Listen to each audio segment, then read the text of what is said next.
नेमकं तो जो झालेली घटना आहे 3-3:30 वाजता रात्री झाली, त्या 3:30 वाजता झालेल्या घटनेचं नेमकं कारण काय आहे हे सुद्धा आपण घेतलं पाहिजे. आणि मी आपल्याला सांगतो की ते कारण शोधणं आणि त्या कारणाप्रमाणे ज्या गोष्टी आवश्यक आहेत, त्या ज्या गोष्टी आवश्यक आहेत ज्या गोष्टींच्या मुळे घडलंय या सगळ्या गोष्टीची शहानिशा करण्यासाठी आपण एक कमिटी आयुक्तांच्या अध्यक्षतेखाली नेमतोय.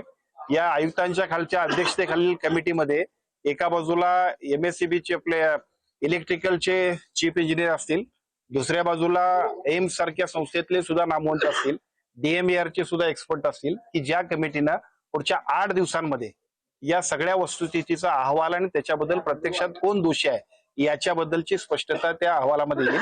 त्या अहवालानंतर जे जे याच्यामध्ये ज्यांनी याच्यामध्ये दुर्लक्ष केलं असेल, ज्यांच्यामुळे या घटनाक्रमाला जे जबाबदार असतील त्या सगळ्यांच्या वरती अतिशय कडक कारवाई करण्याबद्दल त्या अहवालाप्रमाणे आम्ही पुढे जाणार आहोत. प्रथम दर्शनी क्या लगा आपको, किससे आग लगी हुई करके? प्रथम दर्शनी एक आग क्यों लगी? हिंदी में निवेदन करा, निवेदन हिंदी में। अभी अमरावती में जिस तरह से आज एक दुर्भाग्यपूर्ण घटना को हम लोग सामने जा रहे हैं, जिस तरह से ये घटना हुई है बहुत ही हम लोगों उस पर खेद व्यक्त कर सकते हैं। जिस तरह से हम लोगों ने लोगों के लिए एक अच्छी हॉस्पिटल हम लोगों ने शुरू किया है और शुरू करने के बाद ये ऐसी घटना घट जाएगी तो ये बहुत ही दुर्भाग्यपूर्ण घटना है। इस घटना को जो जो जिम्मेदार होंगे उनके लिए आज ही हम एक कमिटी बिठाएंगे, कमिश्नर हेल्थ और साथ ही साथ एम्स के उसके मेंबर होंगे, DMAR के एक्सपर्ट होंगे, साथ ही साथ उसमें इलेक्ट्रिकल के चीफ इंजीनियर होंगे। 7 दिन में ये कमेटी अपनी जांच रखेगी और जिस जांच में जो जो कुछ उसमें फाइंडिंग्स आएंगे उस फाइंडिंग्स के आधार पर हम लोग उन पर कार्रवाई करेंगे। टेंडर कोणाला होतं त्याची चौकशी केली जाणार आहे का? याला फायर सेफ्टीच्या काही गोष्टी नव्हत्या? कारण 2022 मध्ये जेव्हा फुटलेलं होतं हे व्हेंटिलेटर, त्याच कंपनीचं व्हेंटिलेटर आता सुद्धा फुटलं, त्यामुळं 2022 ची पुनरावृत्ती आता सुद्धा झाली आहे.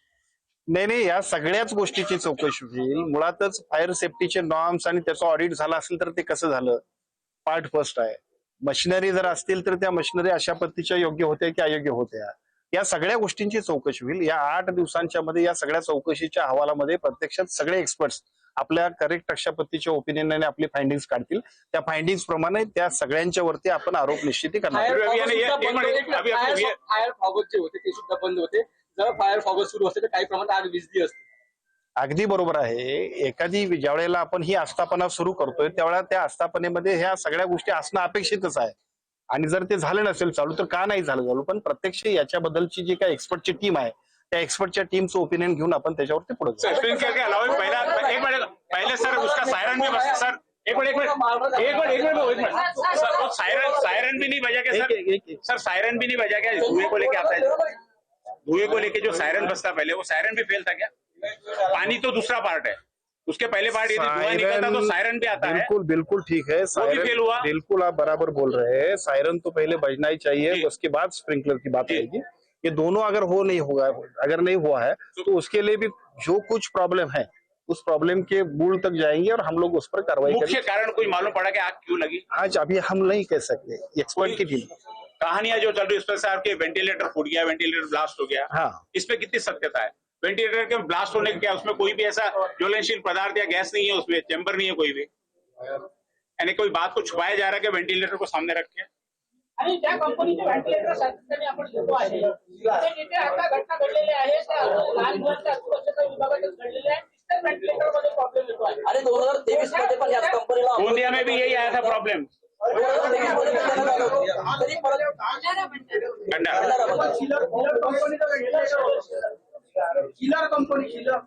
नहीं देखिए, वेंटिलेटर में आग लगने के लिए कुछ नहीं है ना, वेंटिलेटर क्यों सामने आ रहा? वेंटिलेटर में आग लगने के लिए ऐसा कुछ नहीं सर।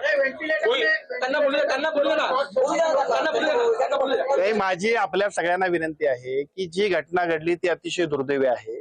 त्या घटनेतल्या दुर्दैवीपणातनं काही गोष्टी आम्हाला शिकाव्या लागतील आणि काही गोष्टींबद्दल जे याच्यामध्ये दोषी असतील त्यांना सुद्धा जबाबदार धरावं लागेल.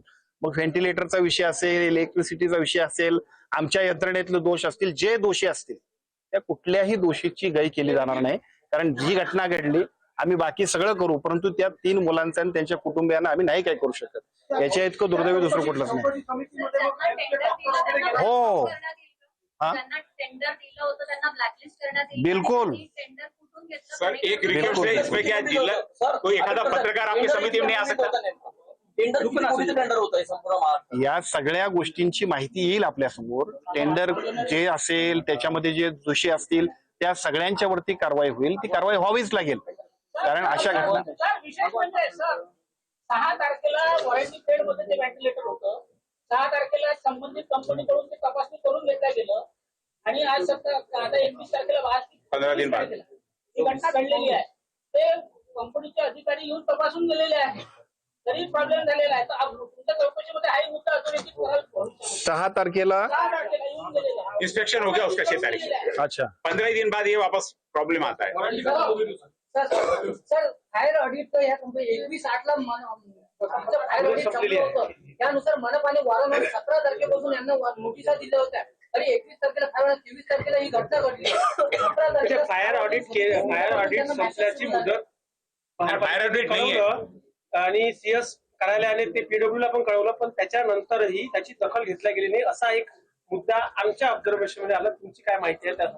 शासकीय यंत्रणेतल्या सगळ्या आस्थापनांच्या मध्ये मध्या टप्प्यात ज्या पद्धतीची भंडाऱ्याची घटना घडली, त्याच्याही पूर्वी काही खासगी हॉस्पिटलमध्ये घटना घडल्या, त्यानंतर ऑडिट आपल्याला फायर ऑडिट बद्दलचे आपले रूल्स क्लिअर आहेत. केवळ आपल्याकडे नाही तर प्रायव्हेट मधल्या हॉस्पिटलमध्ये सुद्धा याबद्दलची स्पष्टता घेतल्याशिवाय आम्ही सगळ्या त्या हॉस्पिटलला परमिशन देत नाही. अशा वेळेला शासकीय हॉस्पिटलमध्ये हे होण्यासाठी उशीर झाला असेल, फायर ऑडिटचं जे काय आपल्याला परत त्याच्याबद्दलचे सर्टिफाय करायला पाहिजे होतं त्याच्यामध्ये उशीर झाला असेल, तर या सगळ्या गोष्टींची सुद्धा या कमिटीच्या माध्यमातून चौकशी होईल. त्या चौकशीमध्ये जे यंत्रणांमधले लोक सुद्धा जर काय याच्यामध्ये डिले केला असेल, जाणीवपूर्वक दुर्लक्ष केलं असेल, तर या सगळ्या गोष्टी सुद्धा त्या अहवालात येतील आणि त्याप्रमाणे त्याच्यावर म्हणून विचारतो.